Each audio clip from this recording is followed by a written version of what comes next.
Hello दोस्तों, नमस्ते। मैं शीला शर्मा आज एक मज़ेदार चुटकुला नाच गीत आप लोगों को दोस्तों सुनाऊंगी। आप लोग उसे फुल आवाज़ करके दोस्तों सुनना। आप सबको अच्छा लगे तो लाइक, शेयर, सब्सक्राइब, कमेंट ज़रूर करना और ज़्यादा से ज़्यादा लोगों के पास शेयर करना। हमारी बेटी है, ढोलक बजाएगी, हम गीत गाएंगे, साथ में गाएगी। आप सभी को जैसा लगे कमेंट के माध्यम से बताना दोस्तों, गीत कैसा लगा। चलिए सुनिए। कगवा बोलिया बोले अब का करी, कगवा बोलिया बोले अब का करी, अब का करी हो, अब का करी, कगवा बोलिया बोले अब का करी, कगवा बोलिया बोले अब का करी। जब हम रहिले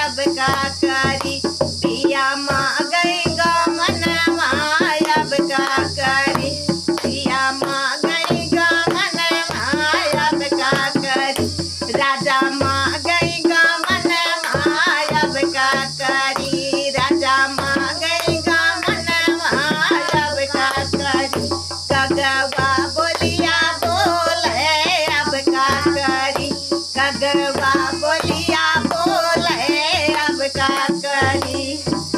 जब हम भैले 16 बरस के, जब हम भैले 16 बरस के, 16 बरस के हो, 16 बरस के, जब हम भैली 16 बरस के, 16 बरस के, हाँ 16 बरस के, पिया गईले विदेशवा अब का करी, पिया गईले विदेशवा अब का करी, राजा गईले विदेशवा अब का करी, कगवा बोलिया बोले अब का करी, कगवा बोलिया बोले अब का करी, अब का करी हो, अब का करी, कगवा बोलिया बोले